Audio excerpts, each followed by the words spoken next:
Hi, Jims. Welcome back to my channel.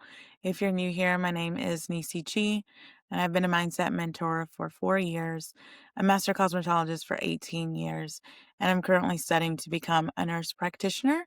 I'm obsessed with psychology, neuroscience, and quantum physics, and I like to use cognitive behavioral therapy to help you understand what you're doing so you can get out of your own way. This is going to be a rather lengthy video and one of the most vulnerable videos I have ever made. So I just ask that you bear with me, be patient with me. In the recording of this video or in watching this video, I am dealing with something in real time and I wanted to share with all of you because I know that my testimony will help someone else. And ultimately, that is my end goal is to help as many people all over the world that I can. When you feel like your back is up against the wall or you do not know what to do, where to go, how to ground yourself, I want you to understand alchemy. I want you to understand walking through the void, being in God's presence, all of it, manifestation, all of it. Um, And I debated on even if I wanted to make this video and talk about this topic because it's just so raw. And I feel like a lot of times with manifestation content, we talk a lot about what has happened after the storm has passed, but we don't talk about it while we're in the midst of the storm, myself included. I've told you guys about how I have overcome homelessness, how I slept in a moving truck, how I had to have my son be in Atlanta away from me for a short period of time, me going back to school, me manifesting my dream car, me manifesting my relationship, me manifesting my business, all sorts of things. Income, everything. I've never shared anything quite like this before. And I desperately was seeking for answers. And it's so crazy how the universe will speak to you, how God will speak to you. And if you're new to my content, also, I am originally from Georgia. I live in San Diego, California now, and I was raised Baptist Christian. So you will hear me refer a lot to God and things of that nature, but I do respect everyone. I have all sorts of followers, you guys. I have Muslim followers. I have hell, atheist followers. Like I have all sorts of followers. So I don't care about any of that. But some people like to come and comment, God is the only way. And I'm like, oh my God, I cannot. But here we go. Nonetheless, I was thinking about my grandmother's favorite Bible verse, and it's be still and know that I am God. And you cannot hear God's voice in chaos. And I truly believe that this situation happened to me to show me God, for me to sit the fuck down and have to come face to face with God in the void, in the midst. I recently was, and this just happened, I want to say maybe 2-ish or 3 weeks ago now. I was coming back from Mexico with my friend and her dad, and we go down there to go to the dentist. Because if you don't know, San Diego is literally on the border of Mexico, and a lot of us like to just go down there and go to the dentist or the vet or whatever. It's just less expensive. And at any rate, I was coming back from the dentist. We were crossing over the border and we got stopped. Which naturally, whatever, you just show them your passport, your ID, whatever, you cross back into the US. And we had to go to secondary.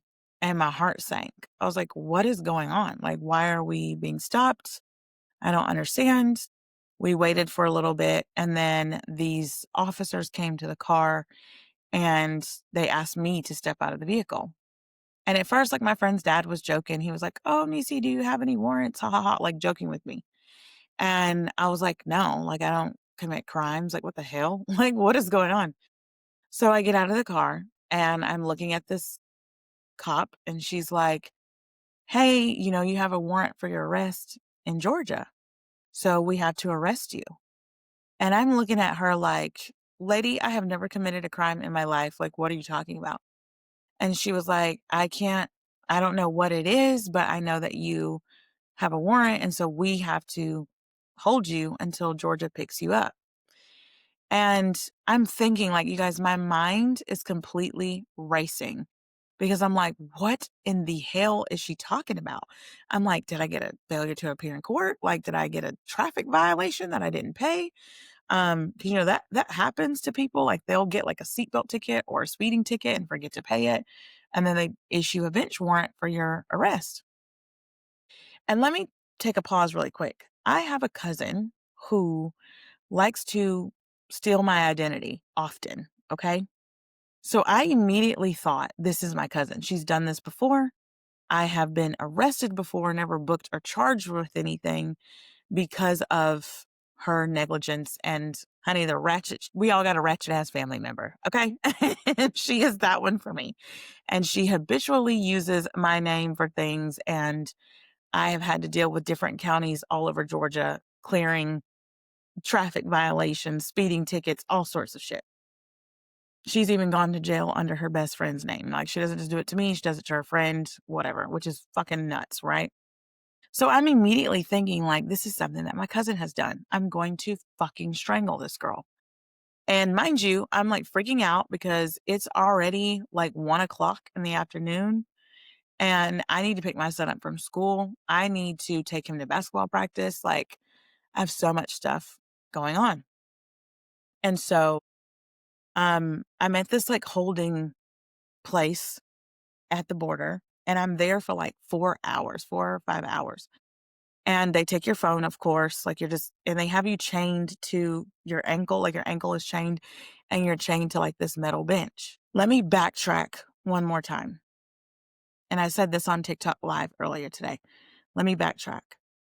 The day before, which was on Monday, I went to Sam's Club to get some groceries. I was grocery shopping. Y'all bear with me because this story gets intense and crazy. I told you it was going to be a lengthy video. I might even have to turn my fan on because I'm getting hot and I'm getting emotional. So y'all bear with me if I cry.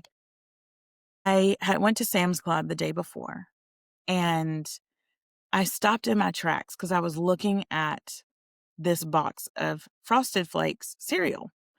And Frosted Flakes, is owned by the company Kellogg.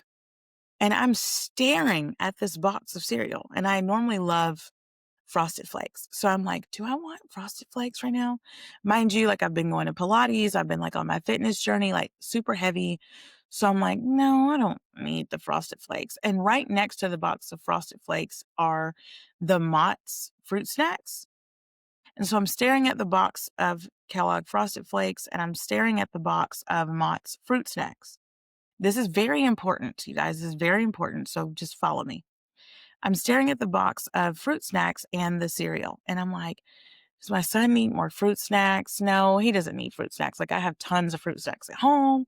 Like, I'll wait, like, because I normally check the pantry, write it down, whatever.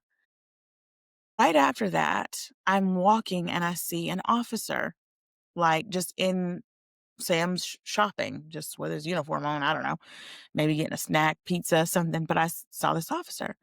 I said hello to him and I kept walking. I love to do the scan and go on my phone at Sam's Club. So you just check out on your phone and you leave. Okay, boom. That was on Monday. Fast forward to the next day on Tuesday when I'm getting arrested.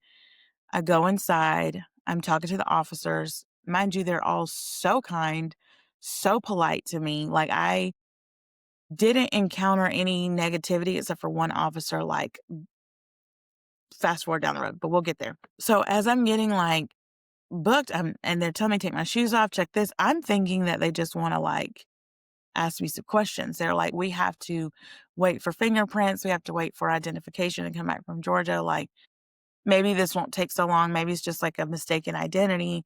Like, we're going to tell your friend and her dad to wait because let's just double check on our end, sort of thing. So I was like, okay, that's fine. They take my phone, they chain me to this bench. About 2 hours go by. And I'm like, listen, my son needs to get picked up from school. I need to call my boyfriend and let them know, like let him know what's going on. And so I called my boyfriend. They gave me my phone. They called him. They put it on speaker. They told me, don't tell him too much because there are other people in there. Like this one dude was in his wheelchair, like freaking the fuck out. It is some crazy stuff that you see at the border. Okay. Some crazy stuff going on. And so I call my boyfriend. I'm like, hey, babe, like I am being arrested right now. I need you to go and pick up my son from school. You know, he doesn't have to go to basketball practice today, whatever. And he was like, what the hell? Like, what is going, like, of course, immediately he's concerned. Like, can I come get you? I'm like, my love, I don't know anything right now. Just listen to what I'm telling you. Okay. Mind you, I had also texted my best friend when we were in the car, like, hey, we got pulled over to secondary. I don't know what's going on. So as I'm calling my boyfriend, I can see on my notifications that my best friend has texted me repeatedly. And she's like, oh my God, you've been sitting at the border for 2 hours. Like, what is going on? Like, she's completely freaking the fuck out. And I didn't get to like text her back, of course, because once I called my boyfriend, they just turned my phone back off.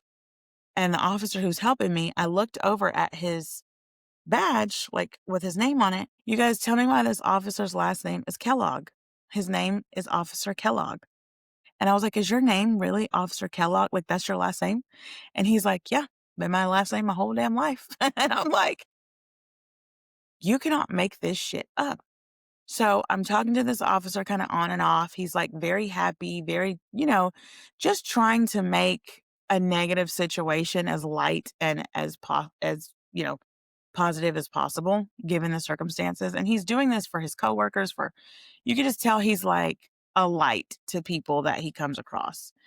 And I'm just in such shock because I'm like, okay, God is trying to talk to me right now. I need to be more alert. This isn't punishment. This is expansion. I immediately went into this thought process. It's very important, you guys. Bear with me. And for those of you that don't know, I am hypoglycemic. I have low blood sugar. So I'm sitting there. I asked the officer if I can go to the restroom. He unchains me, walks me to the restroom, walks me back to my bench. And I look at him and I'm like, I literally have not eaten anything. My mouth was numb because I had to get a cavity. You guys, like, literally, my lips are so numb. I can't feel anything. And I'm like, I'm so hungry. I haven't eaten anything. Like, do you have any snacks? Like something. Y'all, why does Officer Kellogg go and get me Mott's fruit snacks and a Capri Sun pouch? Out of all things, he gives me a Capri Sun pouch and Mott's fruit snacks. And he's like, it's not much, but this is what we have. Like, I don't want you fainting or anything. We don't have like medical here or anything like that. It's not like regular jail. It's just holding at the border until whatever facility in San Diego comes and picks you up. And so I'm like, okay, whatever. So he gives that to me. So that is when it really clicked. I was like, okay, it's a coincidence. His last name is Kellogg. Mind you, I don't believe in coincidences, but my logical mind is like, Niecy, it's a coincidence, whatever. But once he gave me those fruit snacks, you would have thought I saw a ghost. He was like, are you okay? I was like, I'm quite all right. I'm fine. So I'm talking to him more. He was a Marine. I was like, oh my God, my dad was a Marine. He starts asking me about family members. He's like, oh, I want to look up so-and-so, look up your grandpa.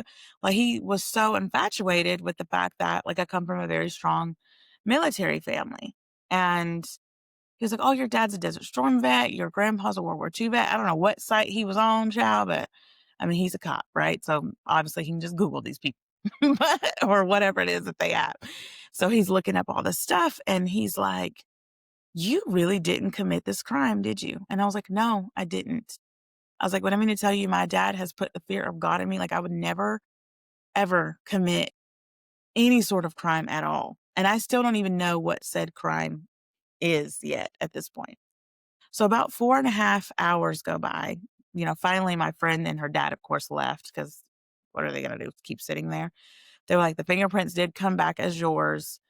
An agent is going to come in and speak to you and let you know like what happens next. If you get released, if you go, like, we don't know. We're just holding you till they come. So an agent comes. The agent is very nice. And she's like, hey, I'm here to pick you up.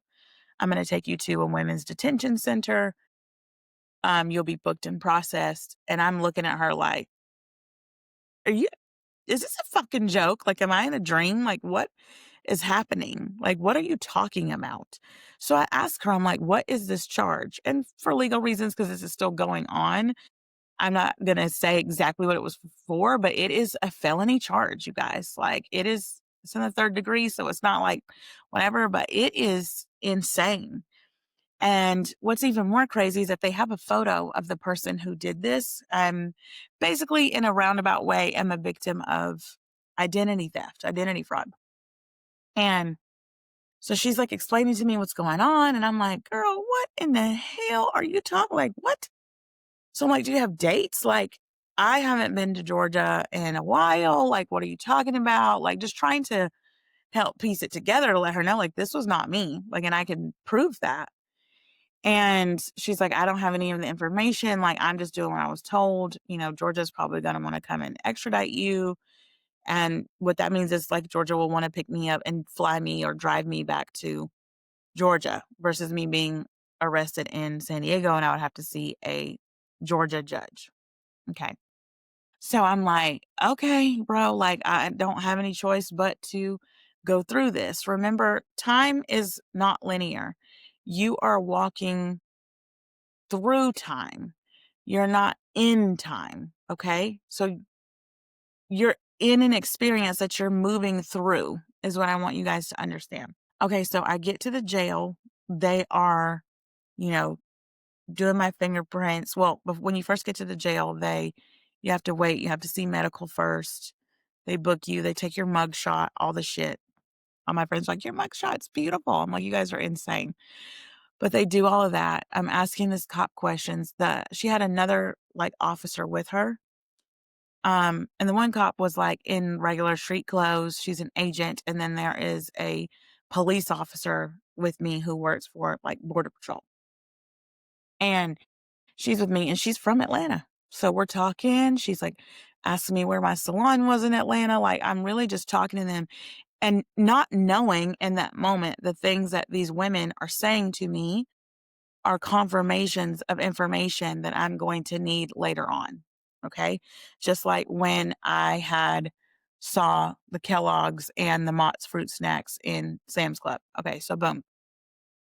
Make a long story short, I'm sitting there and the lady who's doing my fingerprints has beautiful blonde hair and I'm talking to her and we were like kind of joking around, like talking about how different dialects of Spanish are different. And for me, I learned Spanish through Puerto Ricans, Dominicans. And so, like, being so close to the border, the like Spanish is just a little bit different. Like, the slang words are different. Some of the things that you would say, the verbiage, or like how we were joking about how, like, because my boyfriend's Dominican. So we were joking about how, like, Dominicans or Puerto Ricans, instead of like using words in an OR, it sounds like they're pronouncing it with an OL. So I'm like talking to her, bonding her. And I'm like, okay, this is insane. So I'm sitting here talking to this officer. She's giving me all of my stuff, giving me the rundown of what's happening, telling me about all this stuff. So then I had to go and see, and it's like different little stations that you go to in this facility. Like when you first walk in, it's like you take your mug shot, you see a medic, and then they make you drug test as soon as you get there. Then they dress you out. You put on like these scrubs with no pockets is what I like to call them. And she gave me a sweatshirt. I was freezing.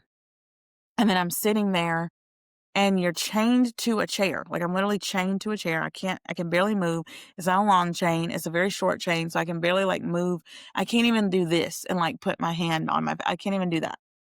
So I'm sitting there and this other guy calls me over and he's like, hey, you need to go see booking. And booking basically tells you like if you have bail, if you can bond out, like gives you all that information. So I'm talking to her and I'm just like at a loss of words because she's telling me like I have no bail. Um, so possible extradite, they would possibly want to extradite me. And this gentleman is behind me who works for the sheriff's department. And he's just, kind of hanging out, chilling, not really, doing too much. I don't know if he was like a manager of some sort, but he was just kind of hanging out, chilling, older guy. And he was like kind of giving me advice. He's like, I'm not a lawyer, but I've worked in that department that handles cases like for, different states to come and pick you up. He's like, I worked in that department for 15 years. And he was like, the only state that I've seen that has, delays on picking up inmates or whatever is Texas. He was like, but Georgia, Mississippi, Alabama, Florida, all the like predominantly red states, oh, they're going to come and pick you up. They're going to pick you up immediately. And I'm like looking at him like, if I go to Georgia, it'll be because I want to go and not because they are picking me up to take me any goddamn where. Okay. And it is one thing that I have recognized about myself is anytime I'm placed in unforeseen circumstances, I immediately make a decision. I used to like spiral and like, oh my God, what the fuck? Okay, I got to figure it out. But I start alchemizing immediately, like fuck immediately. Once he told me that, I looked at him and I was just like, okay, I'm not listening to shit you're saying. With all due respect. And I'm sure he's not wrong because those have been his experiences, but that's not going to be my experience. Okay. So I get booked. The officer that I was speaking with about like Spanish dialects and things like that allowed me to call my family. So I called my dad, called my boyfriend, called my son, called my best friend, explained to them what was going on. My friend who I was with at the dentist flew up from Florida, and because she used to live here, she flew up from Florida and she was staying at my house. And so I was talking to her, because my boyfriend and my friends all had my son, so they're corresponding with one another. My dad and my boyfriend are talking, like everyone's trying to just figure it out. And they're freaking out. My family is freaking the hell out. My best friend is freaking the hell out. But me and my son were locked in. I was like, you know what to do. He was like, yep, well, let's manifest. We got this shit. Literally, my 12-year-old son said that to me. He's like, we got this shit, Mom. It's cool. I'm like, okay, let's do this. So, and mind you, you guys, like, I'm so strong in my faith and all of that. But I would be lying if I didn't say that I was kind of like, oh God, I don't know how this is going to go. But I was very firm in my decision of this is the way that this is going to play out for me. I don't know how. I don't know how long I'm going to have to be here, whether it be a couple days, whether it be a week, but I'm going to figure this out. This was on a Tuesday. So I finally make it to my cell. By the time I make it to my cell, it's got to be like past midnight, I want to say. At least midnight, past midnight. And because while I was chained to the chair, the officer gave me like a house phone, was what it looked like. My son was like, Mom, what's a house phone? I was like, oh my God, no, I'm not that old. And I was able to call on the house phone or the cordless phone, whatever. So I get to my cell. I'm in the cell by myself. It's disgusting, of course. I mean, it's fucking jail. And I said, okay, I'm just going to take a deep breath. God is trying to communicate with me. I already know that. I'm going to puzzle piece this together and we're going to come out on the other side of this. And so as I was drifting off to sleep, I was telling myself, isn't it wonderful that the charges are dropped? Isn't it wonderful that the charges are dropped just peacefully, not forcing anything? And then I fell asleep. And you're on this like hard table, and there's like a mattress that's like literally this thin. It's not even a mattress, it's like a mat.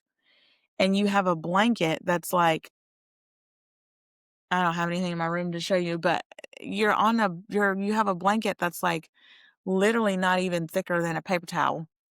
Like it's like so thin with holes in it, and it is freezing. Like I'm freezing. Luckily, I was in the cell by myself. Thank God. And I kept saying that to myself too as they were booking me and processing me. And then all of a sudden there's like a speaker in the room with like an intercom so you can speak to the officer at the front. Like they're at a desk. It's just like you see on Scared Straight or something. This is like how I can describe it. And I hear on the intercom, like, for you to eat or whatever. And there's like little tables out for you to go and eat, but for whatever reason, they didn't do that while I was there. They had us take the food back in the cell and eat it. Now, let me backtrack again. Days prior to me going into Sam's Club, I had decided like I wanted to fast. When you are fasting for spiritual reasons, you don't discuss it. It's just something that you do between you and God. It's like a surrender between you and God. And I ended up not doing it because that one morning that I had made the decision to do it, my blood sugar dropped. Remember, I told you I'm hypoglycemic, which is why the officer Kellogg gave me Mott's fruit snacks. Okay. So I just decided, I was like, I don't care. I'm surrendering right now. I need to be still.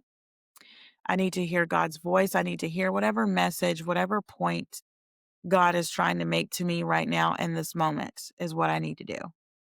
And so, you guys, this is so insane. This is insane. Um, God will use some strange ways to talk to you, honey. So I decided like I'm not eating anything, whatever. So I put the food on the desk next to this bed, whatever you want to call it, and I start meditating. I was like, I'm just going to go deep into meditation. And I was like, God, whatever word you need for me, give it to me. All of a sudden, there is a knock on the cell door, and it's a lady there. She is giving you like Bibles and like little booklets on Christianity. She has crossword puzzles, um, you name it, like just little things for you to do to keep you busy. And so she was like, "Do you want anything?" And I was like, "Can I have a Bible and a crossword puzzle, please?" She's like, "Sure." She slid the crossword puzzles under the door. She's like, "The Bible you'll have to get when they open the cell door to let you out." I'm like, "Okay, cool." Because I just knew, I was like, God has a word for me. And so a little bit goes by and then lunch rolls around. So they open the door. I'm able to get my Bible. I walk up to the front, like the desk area where the officer is, the guard is, or, you know, and I ask her, I'm like, "Hey, like, can I have a pencil so I can do the crossword puzzle?" Whatever. She gives me a pencil. I go back in my cell and I just wet my lips with the water because at this point, I'm just like, I need to be still. I need to hear God's voice. And this is early as shit. Like, it's early in the morning when the lady dropped the book off, and then it's around like maybe noon, maybe a little bit before noon when I get the pencil and I can actually get the Bible. And so I open up the Bible, and when I'm going to tell you scripture after scripture after scripture, just confirmation after confirmation. Because what I do is I'm like, God, show me the word that you want me to have. I close my eyes, I open the Bible, I read whatever is there, whatever I feel led to read. First thing I read is about Daniel being in the lion's den. And I was like, well, the irony in this shit.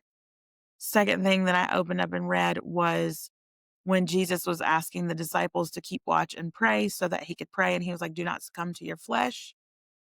Flesh can mean ego, um, whatever you want to call it.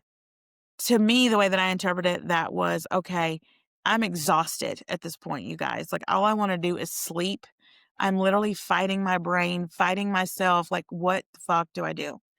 And I'm like, just tired. I just want to sleep. I don't want to try to figure my way out of this cell. All I want to do is sleep. And I believe that jail is designed to crush your spirit, literally crush your spirit. And so I just kept flipping through my Bible and I would close it and then I would just sit on the bed and meditate. And I would just get quiet. I would do some box breathing. And I was like, isn't it wonderful that the charges were dropped?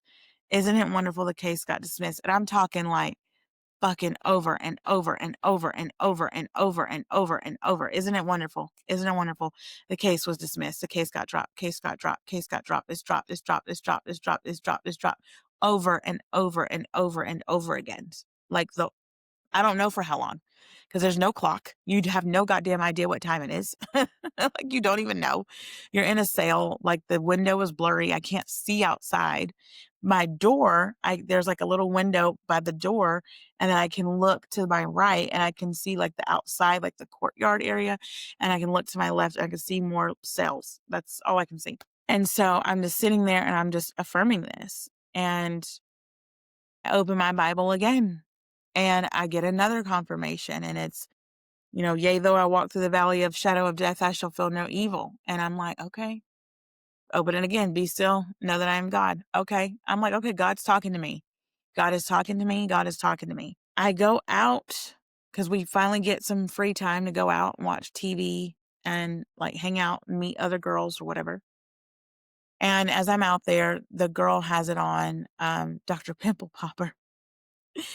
Oh my God. And for those of you that are new, I worked in dermatology for a little bit. And so the girls were like, ew, oh my God, like completely grossed out about some of the stuff that they were seeing. And one of the girls walks up to me and she's like, "You're a hairstylist, huh?" I was like, "Yeah." I was like, "What?" And she was like, "Yeah, you just give me like hairstylist vibes." She's like, "You seem really cool." And I'm like, "Thank you." Like I'm just trying to stay focused on my end goal. And so I asked, like, can I use a phone, whatever, because I also wanted to see like if my son got to school, things like that. I was able to call my son. He was like, "Isn't it wonderful your charges got dropped, Mom?" You guys, my mouth flew open. And I was like, "Yeah, son, yeah, they did get dropped, huh?" He's like, "Do you know what's going on?" Um, and I had no bail again, like I said. And so I went over to the guard and I remember asking her, I was like, "Is there any updates or anything?" She's like, "I can't see anything.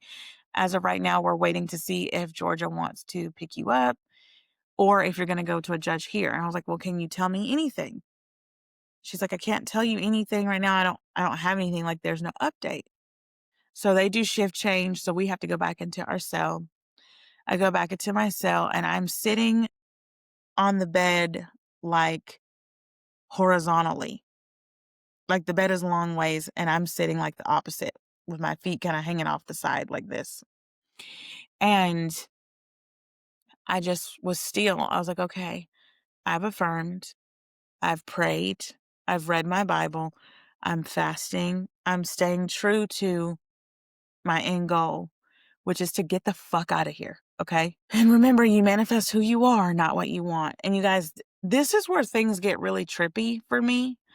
I've never experienced anything like this before, and I've experienced astral projection, all sorts of stuff, but I have never experienced anything to this extreme. I've experienced even my mom like shifting in and out of the rooms. I've told you guys that story before.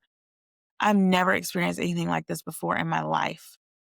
I'm sitting on the bed and I am so deep in meditation that the cell literally morphs into my bedroom. Mind you, I just moved into my new home a couple weeks ago. So there's still like a box or two in my room at this time. Like my room is just not situated. It's not set up the way that I want it to be yet. Like I just moved in, I unpacked my downstairs and decorated the downstairs with the upstairs. Like we're still unpacking it, to be real. Okay. And I'm like seeing the boxes, like seeing my cell literally morph. It literally reminds me of that movie Lucy, where she's like talking about quantum physics and how things have to like be crushed or broken down to create something new. And I'm like, what the fuck is happening? And like when Abdullah told Neville Goddard, "You are in Barbados," I truly believe like this is what he was talking about. And so the room literally just morphs into my bedroom. And I get this feeling of calm and no urgency. And I'm like, oh my God. And I'm in my brain, it's not clicking of what's happening. And not even like logically. But when I'm thinking back on it in hindsight, like I understand how wild that is, right? And so I'm sitting here and I'm like, oh my God, okay, I'm home, I'm safe, I'm in my room, everything is okay, like truly grounding myself in that moment. And so I see the officer like come by because when they do shift change, like they peek and make sure like you're not doing anything you shouldn't be doing, whatever.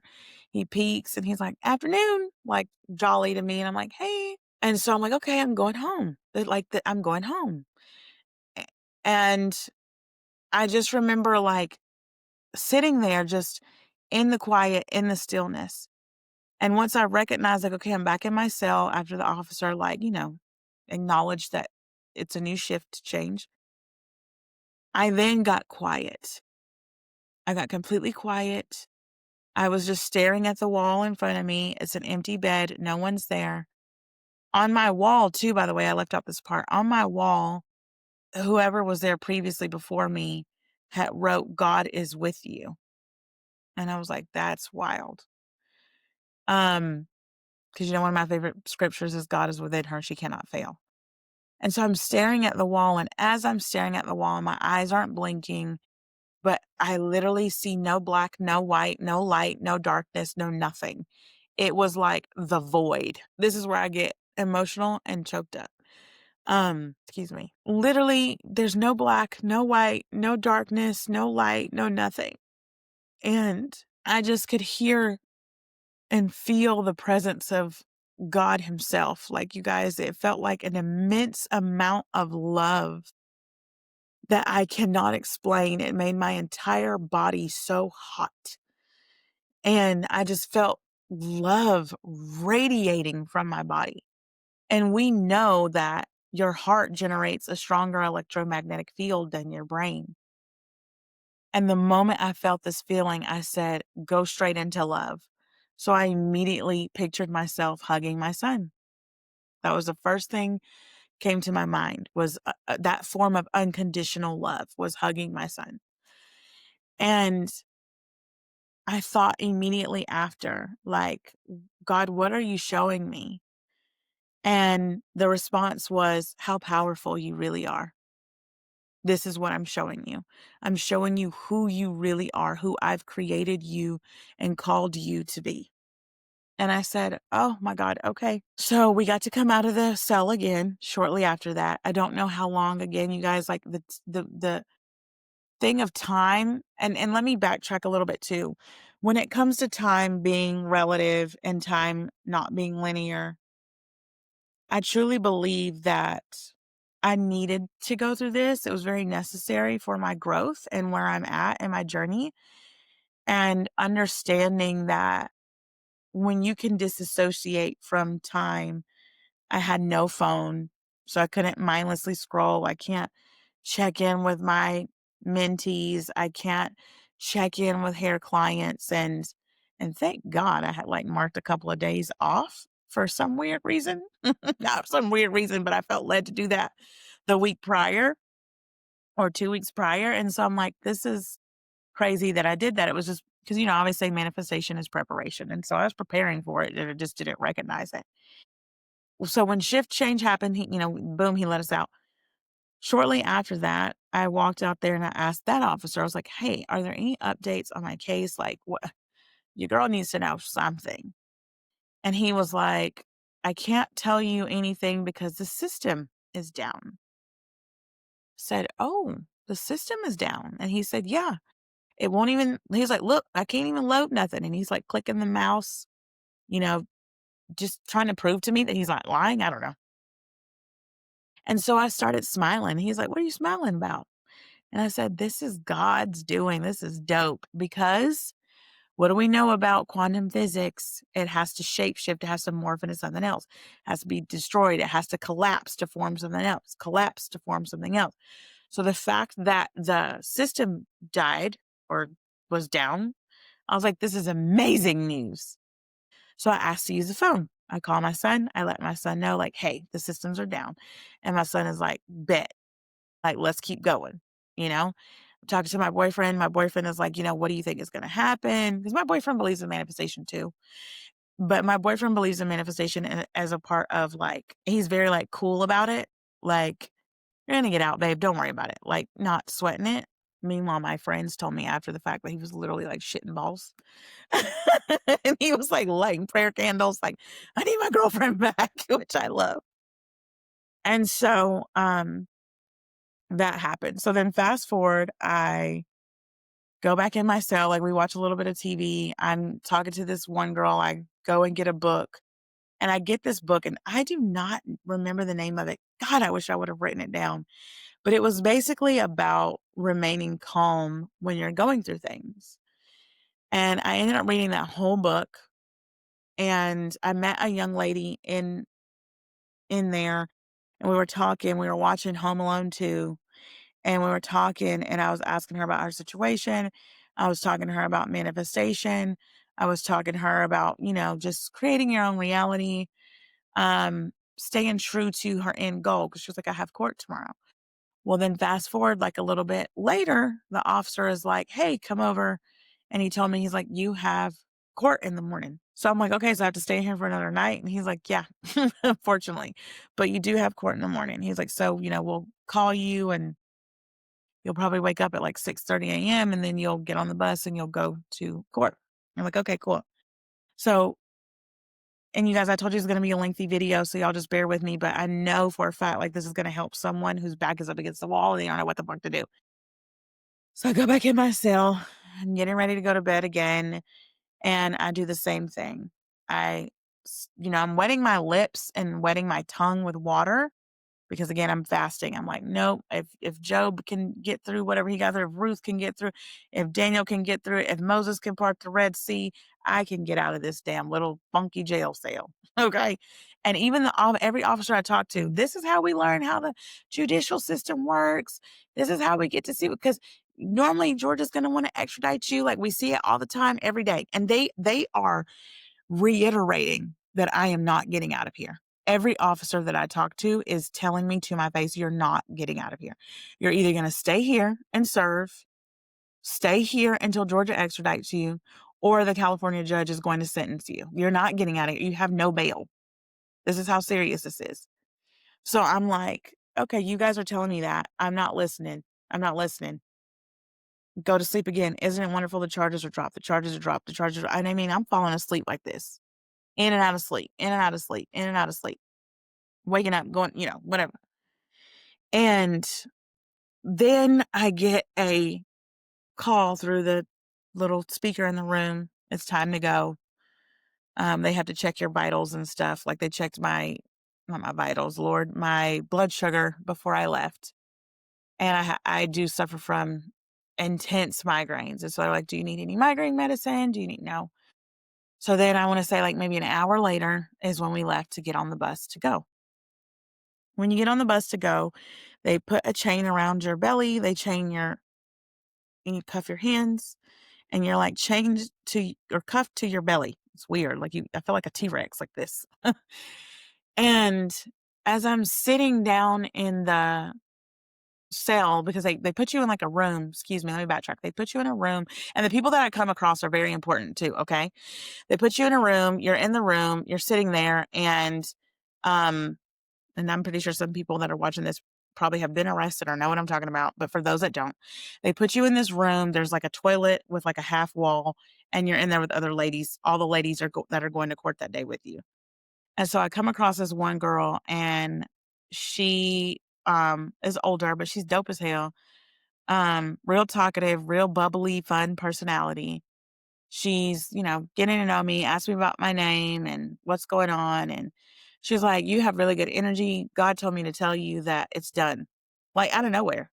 She was like, "I don't know you from a can of paint, but God just told me to tell you that it's done. It's taken care of. You don't need to worry." And I was like, "Okay, thank you." Cause in my head, I'm not gonna lie to y'all, I was a little shaky. I was like, "God, Lord, I gotta get up out of here. Like I need to go home. I need to be with my child."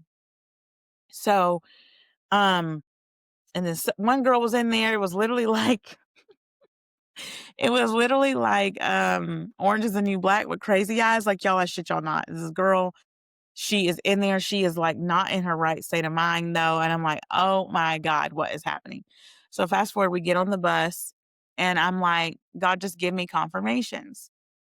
You guys, I have a magnolia tattoo on my arm here for my grandmother that passed away. It's a magnolia with butterflies right there.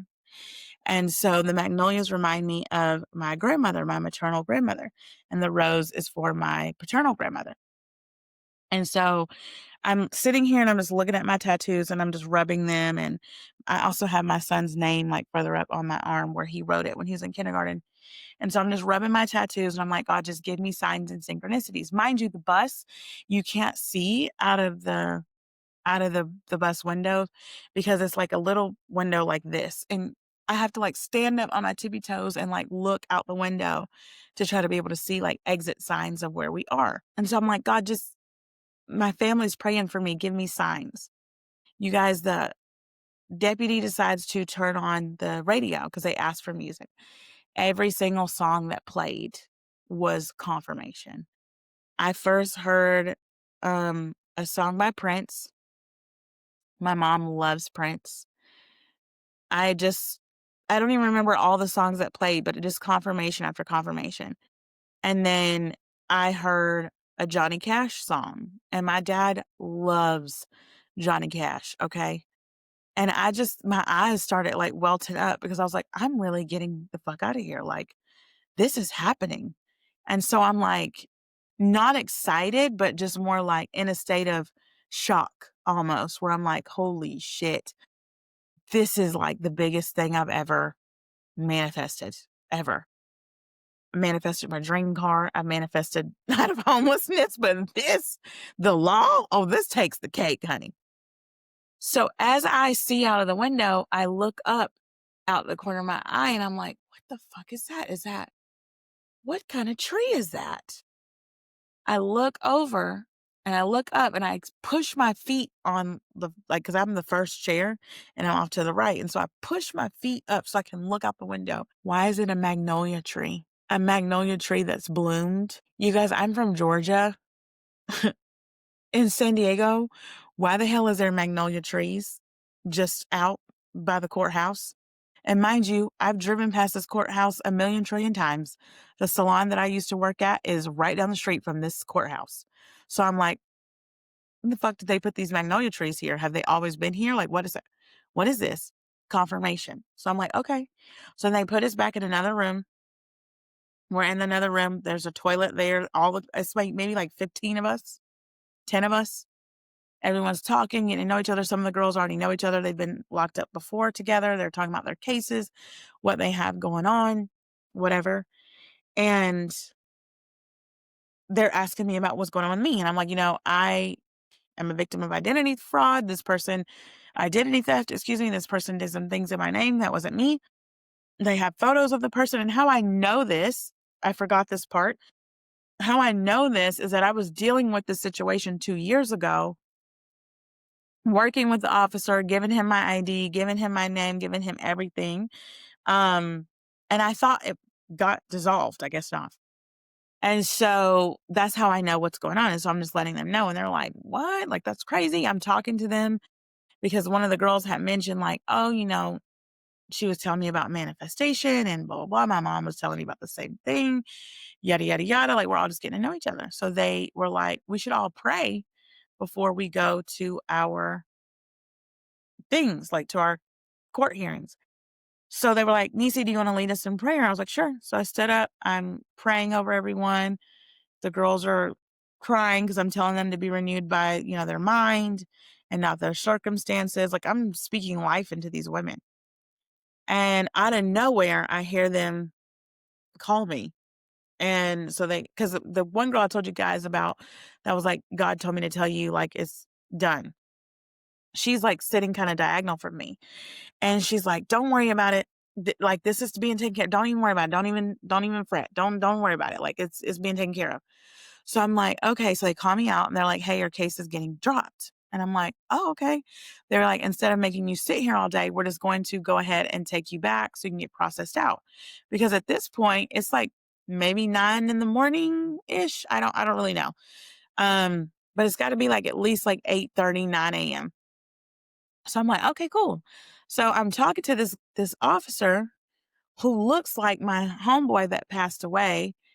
He was also an officer back home in Georgia. And I'm like, this is confirmation. Mind you, his last name, I don't want to say my friend's name, but his last name is the same as my friend's first name. It just has law on the front of it, like LA, like law. And or la, however you want to pronounce it. And so I was like, that's crazy. That's even more of a confirmation. I'm starting to get emotional as I'm talking to this officer. He's talking to me and he's like, how did your friend pass away? Like, I'm just, all the officers were so nice to me, you guys. They were so nice to me. And this one officer walks back up and he's like, nope, put her back in the cell. The DA wants to talk to her first. And I was like, why does the DA want to talk to me first? This officer was like, you probably got another warrant or you probably got more crimes. And I was like, I don't commit crimes, sir. And he's like, that's what they all say. He's like, you're going to go back. You're going back to jail. You're not getting out today. Like, literally was like, you're not getting out today. Like, he could give a shit. And I was like, what an asshole. So I go back in the cell. The girl who I told you guys about who said, like, it's done. Don't worry about it. She was like, honey, this is so funny. But she was like, honey, I've been getting arrested since I was a child and I'm almost 50. She was like, the DA has to tell you legally to your face that the charges are dropped. They already told you that. You've seen it on the little iPad because they have an iPad back there and it's like red or green next to it. So she was like, the DA has to tell you like to your face that the charges are dropped, that California doesn't want to deal with it. She's like, Georgia's probably just being cheap and doesn't want to come and extradite you. And I was like, oh, okay, cool. So we're back there, we're talking, whatever. So then I get called out to go to the tank. And this is like right before you talk to your attorney or the court appointed lawyer, whatever. And I'm talking to one of the girls and I'm teaching her about quantum physics. I'm talking to her like the whole time because you guys, this woman's anxiety literally was smacking me in my face. Like I could feel it.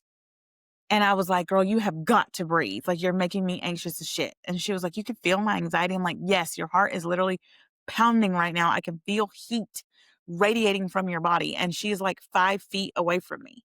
Okay. And I'm like, just do some box breathing. So I'm walking her through box breathing. I was like, what do you want your outcome to be?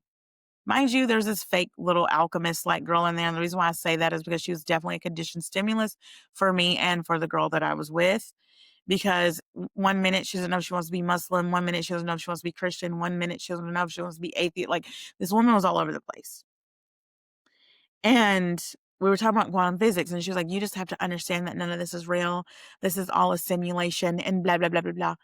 And I'm like, yes and no, but let's ground you so you don't go into fucking psychosis right now. Okay. So I'm talking to the girl next to me. I'm walking her through. I was like, what do you want your outcome to be?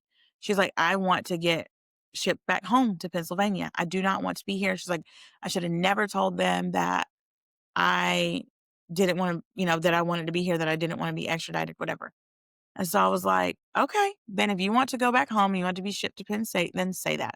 Say that is the only options that they're going to give me today, and stand in that and decide on that.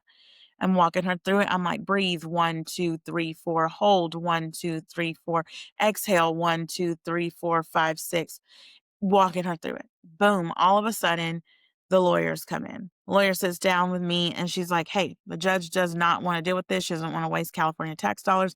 And we have called Georgia and they will not come and pick you up. So we're throwing it out. You're going home. She was like, you got any questions? And I was like, yeah. So what does that mean? She's like, well, the warrant's going to stay active until you go to Georgia and fix it or handle it with them or, your lawyer, whatever, however you want to do it, we'll do it. I'm like, okay, cool. So she's like, but nonetheless, you're going home today. I'm like, okay. So then she moves over to the girl and she's to the left of me. And she's like, the only option they want to give you is to be shipped home. So what do you want to do? Like, we can get you extradited or, you're going to stay here and you're going to just keep pushing court dates back and keep pushing court dates back. And California really doesn't want to do that because we're talking taxes, money. That's what the system is. The prison system is a check. Okay. So she was like, they really want you to just go, like, go so we can open up the floor for somebody else to come in here. So she's like, yes, I will willingly sign the paper. She's like, we can get you extradited by like or as early as December 8th or something, she tells her. So she's calm now. She's steady. The girl to the right of me, though, she's like more frantic now. She's getting like really irate. I don't know if she has like mental health issues going on. Well, I do know because the judge ends up saying that because you hear each other's cases. So we're in the tank together. We're in this thing and you can look out and you can see the judge. You can see everything that's happening in the courtroom and you can hear them, but you're not in the courtroom. You're just in the tank. And so her situation didn't go the way that it wanted to go. The other girl, the girl that I was speaking to, her situation did. And so as we're getting ready to walk out because she buzzed the other officer like, hey, all of our cases have been heard. Can we go back now? So we're going back. They give us lunch. And by then I'm like, okay, I can finally eat. It's been 2 days. So I can finally eat. So I ate an orange and, I was like giving my sandwich away, whatever, because the girl that I was with was really cool. And she was like, I am starving. I was like, girl, take my sandwich, take whatever. And you guys, the one girl who has to like stay flipped shit on me. She was like, because I'm mindset mentor and I do this and I know about quantum physics and like started freaking the fuck out. So the girl that I had gotten cool with, not the girl who was like, hey, it's done. God told you, but this is a different girl. She's like freaking the hell out of her. I'm like, no, don't fight her. Like, you got to be able to control yourself. Remember, he who angers you controls you. And I'm like grabbing the back of her shirt and I'm just like speaking life into her. And whispering to her. And then out of nowhere, I got told in my ear from God, this is your calling. Her. This is what I want you to do. And so I told her, I said, I want you to take my information because I want you to call me when you get to Pennsylvania and give me your address. I have some books I want to mail to you. And you guys, I am just at a loss because, and I got out and whatever, and I'm home now, duh, making this video. But I'm just like at a loss because a loss of words because the experience that I had dealing with that was something that I've never experienced before. It truly transformed me and catapulted me into this level of growth and openness and calm that I've never felt before. And you are genuinely co-creating with God. And I love the way that Abraham Hicks breaks this down because people say you're the God of your reality, you're the God of your reality, you're the God of your reality. You are made in the likeness and image of God. Just like I'm made in the likeness and image of my parents. If I could put my mom to my right and my dad to my left, you would literally see my whole face. Okay. Literally, top half is my dad, bottom half is my mom. I have my mom's mannerisms and I have my dad's temper and his thick ass eyebrows. Okay. I'm made in their likeness, but it does not mean that I am my mother or I am my dad. It means that I'm in their likeness. And when you can learn to relax and be calm and poised and co create with God, because you are made in the likeness of God, because you do control your own reality, because you are made in the likeness and image of God. The way that my body radiated that amount of immense love and how I went through that and how it caused me to have to stop. And now I slow down and I pay more attention to my signs. Even this past week, I was telling one of my coaching clients this on Sunday, how I saw a crow and what is it called? A crow and why can I not think of the name of this bird? What the hell is going on? It reminded me of Edgar Allan Poe. Let me Google it really quick. It reminded me of, hold on, you guys, hold on. Crow, raven. Lord have mercy, Jesus. Brain fart. It reminded me of a crow and a raven. Excuse me, I saw a crow and I said, wouldn't it be cool if it was a raven? And I got that sign. I was getting into my car and then I just saw like all sorts of signs and synchronicities. I was in Bank of America and like saw something about auto loan and I was like, oh my God, wouldn't it be cool if I could just like pay my car off in full? Like I would love that. And so like, I'm like, cool, like that's my next thing. And so I was just talking to her about that. But when you see signs and synchronicities, and listen, no disrespect to people, I'm not talking about fucking 222, 1111, and 333 and all this shit. That's wonderful. But I'm talking about real deal signs where you are feeling the universe communicating with you. God is communicating with you. And people say, well, Niecy, you manifested that. Ooh, Jesus. This is where we have to start talking about free will and destiny and fate and things being like predetermined for you or not. I believe that whatever path you choose, whether you say I'm a multimillionaire, then that's mapped out for you. If you say I'm broke, I'm homeless, that's mapped out for you. If you say I'm successful, I'm abundant, that is mapped out for you. If you say that you are a doctor and a lawyer, that is mapped out for you. Like it's already predetermined based off of your selection of what you decide to be. But what I will say is that I felt the presence of God in that jail cell. I felt what it felt like to be in the immense void of infinity and nothingness. When Dr. Joe Dispenza talks about becoming nothing, nowhere, nobody, no feeling, nothing, that is where I was, in the valley, in the pit, in the lion's den, in the belly of the whale. That's where I was. And to feel what I felt is something I can't even put into words because my brain just doesn't know how to do that. I don't know how to express it to you, except for it was just an immense amount of love. And now I truly feel like I have stepped into becoming a manifesting generator. And I've always known that about myself, but the rapid speed in which I'm speaking things into existence and then it happens the next second. I speak it and then it happens. I speak it and then it happens. Or I think it and feel it and then it happens. When you can train, and Dr. Joe Dispenza talks a lot about this too, when you can train your body how to respond to what it is that you desire, that is when it will be made manifest. We think that we're creating with our mind, but you're observing the thoughts in your mind because you are the observer and you are the observed, right? But if you can train your body how to respond to receiving what you desire, it will come to fruition because you've sent your body into the future by being in the present moment.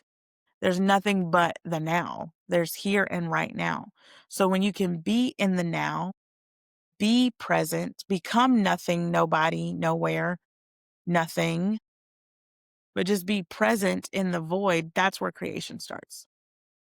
The Bible teaches us that. In the beginning, there was nothing. God said, let there be light, and there was light. When you can recognize that sometimes you just got to go get still. Sometimes you just have to allow God to move through you to show you where you need to be and what you're doing. And you guys, I really am going to ship this girl her books when she contacts me. I actually remember her name, so I'm just going to look it up. Because I was teaching her about manifestation, and I want her to know that she's loved and that she's cared for and that this too shall pass. She struggled with addiction. She was like, I really want to be involved in my niece's life. And the only way that my sister will allow me to be involved in my niece's life is if I stay clean. She was like, I hit rock bottom. I lost my dad. I lost my mom. She's lost friends, all sorts of things. And so her sister and her niece is the only family that she has left. And I am determined to help this girl, which then prompted me to send you guys that email blast about setting up the complimentary 45-minute sessions. And I've picked 2 people already. I have not picked a third. I'm still thumbing through the emails. So I got a really good response from that. If you didn't get that, you need to sign up for my newsletter. You just go online and stay up to date on things you pop in your email. But facing God in that way and just being in that state, in that vulnerable state. And this is something that I'm still dealing with right now.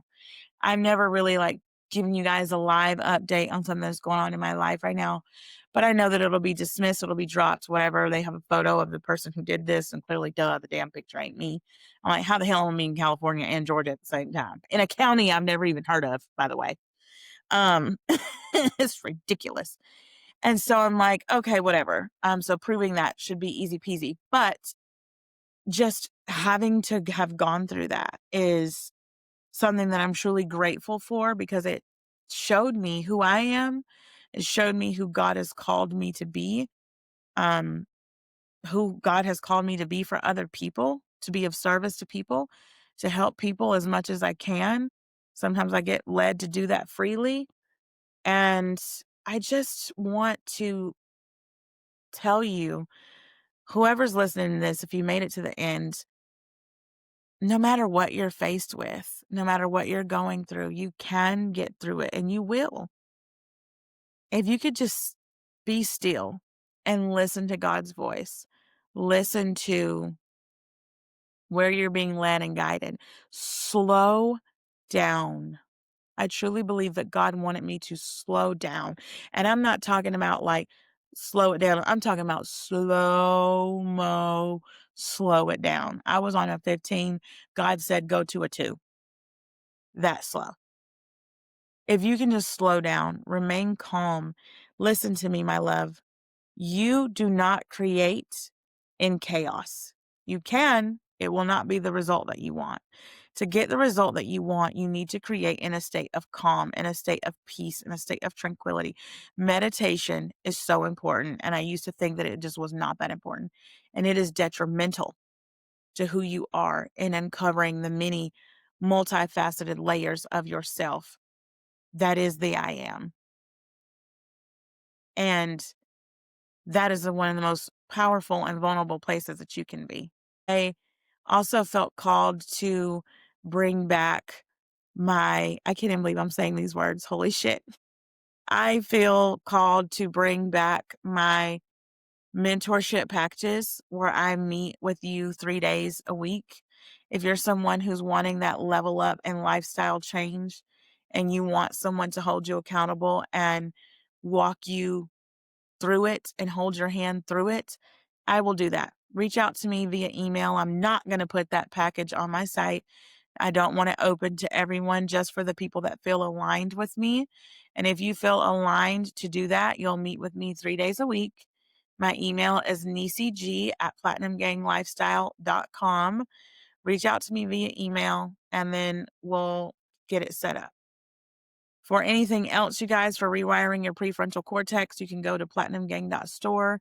You guys, all of my resources that I have are genuinely designed to walk you through stuff in real time. This is stuff that I use in my day-to-day life, even this situation, to get me through it. Nervous system regulation is imperative. It is imperative. And if my nervous system had not been regulated, I might still be sitting in jail right now, to be honest with you. And I'm just a firm believer in practicing what I preach, and everything that I have written in my books. My workbooks are books where you just kind of go along with it with worksheets and things like that. And I'm just a firm believer in that. And also, the VIP group is open. People have asked me about that. That link is also on the site. That is a monthly membership, and we meet once or twice a month, every month on Sundays and now Wednesdays. I have opened it up to Wednesdays. Some of the people's schedules don't align with Sundays, and I like to be nice and be flexible for people, but I wanted to be vulnerable and let you guys know that if I can manifest my way out of jail with no bail and an extradition holding over my head, you can manifest yourself out of anything. But I'll see you guys in the next video. Bye.